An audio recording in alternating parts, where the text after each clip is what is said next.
It's not fair to tell yourself that you'll never be loved because of things like your body, or your acne, or how mentally unstable you can be.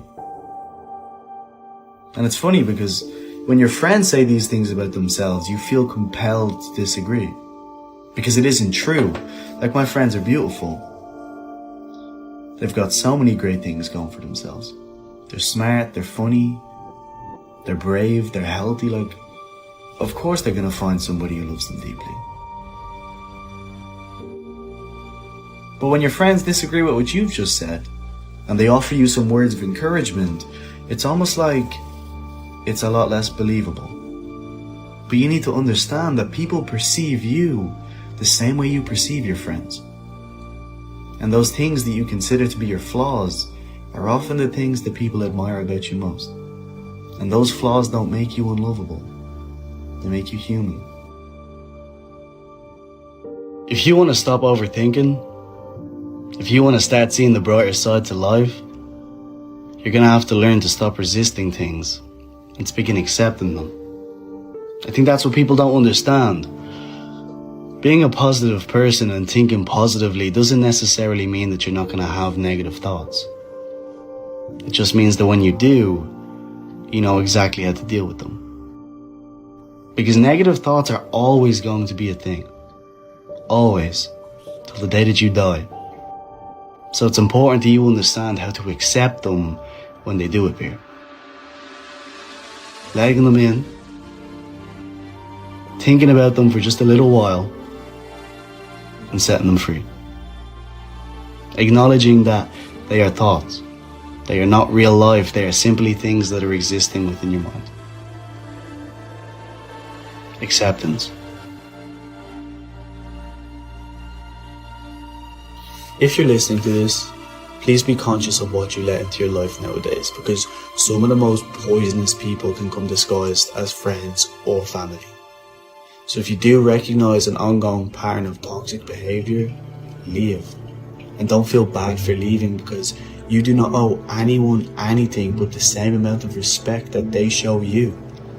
And these types of people will manipulate you for their own wrongdoings, because mentally they're living in such a dark place, but they will do anything to burn you so that they can see the light. Avoid people who mess with your head. Avoid people who will do or say things intentionally for the sole purpose of upsetting you. Avoid people who cannot admit to their wrongdoings and will refuse to apologize with authenticity.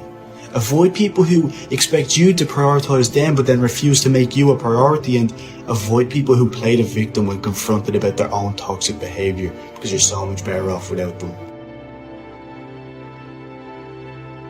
Yes, you're good looking. We can all see that. But let's strip away your ego for a second. Where's your head at? If I piss you off, are you gonna let me know? Tell me about yourself, your dreams. Where do you see yourself in the future? When I'm feeling down, are you going to be there for me like I'll be there for you? When I'm sad, are you going to be there to pick me up and encourage me to get back on track? Or are you going to let me sit there alone to figure my own shit out? Open your eyes. You can still forgive people whilst knowing that they should not have access back into your life again. Because believe me, I'm one of the most forgiving people, man. But do not ever allow yourself to believe that being the bigger person means that you have to tolerate someone's disrespect. It all goes back to that phrase, fool me once, shame on you. Fool me twice, shame on me. Have you ever found yourself in a situation where you really want to get revenge? Where you really want to do someone the way they've done you, but you just can't bring yourself to do it? That's because you have a good heart. And you could never mistreat people the same way they've mistreated you. But you want to know why that's a good thing?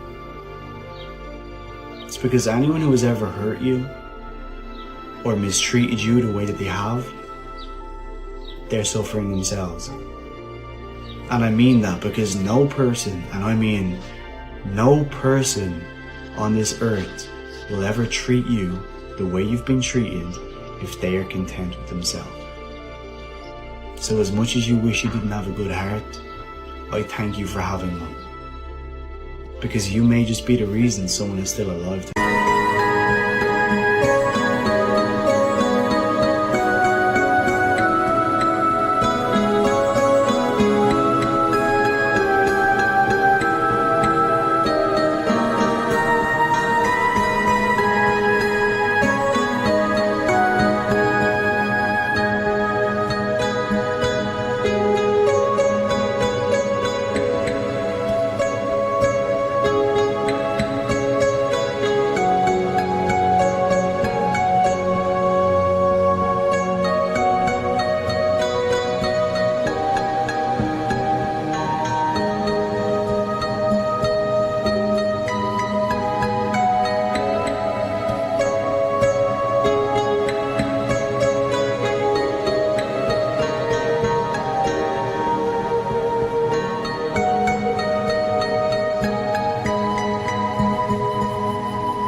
didn't contribute more to someone's suffering. I don't think you understand how special it is that you are still kind to people. Like, you have been done so dirty. You've been fucked over so many times, you've had your heart broken, you've been stabbed in the back. People have made you feel like you could never be yourself, and yet you're still kind to people. How do you still love people when all they've given you is reasons to show how unlovable they are? You are a different kind of person. But I recognise your kindness, and don't let anyone ever try to convince you that it's wrong. You are one of a kind. If you want to have a healthy relationship with the opposite sex, you need to learn how to communicate in a way that is clear and clarifying. And nowadays, you'd be surprised how many people are incapable of doing so. Think about it. Any unanswered questions that you might have can be answered through clear communication. You don't know how somebody feels about you? Ask them. You don't know if you've upset somebody else? Ask them. This whole idea of not wanting to be too keen and wanting to play it cool and keep people guessing, bro, drop that shit, man. Drop your ego. Be a little more vulnerable. Express yourself in a way that's genuine, and you'll soon realize the healthy community.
Is the way forward. I really don't like this one. But whether you were or were not in a relationship, don't let anyone tell you it didn't break your heart if it did. And I mean this because there is something so different about a talking stage not working out with someone that you really wanted it to work with. Nobody knows how this person made you feel, so don't let them belittle your feelings. We all hurt in different ways, and you might be more upset after a 2-month phase than you might be after a 2-year relationship. You have the right to be upset. You have the right to grieve the loss of a person because they were still part of your life. So don't let anyone tell you how you can or cannot feel, because there is no time frame to which humans can be heartbroken. If it hurt you, it hurt you.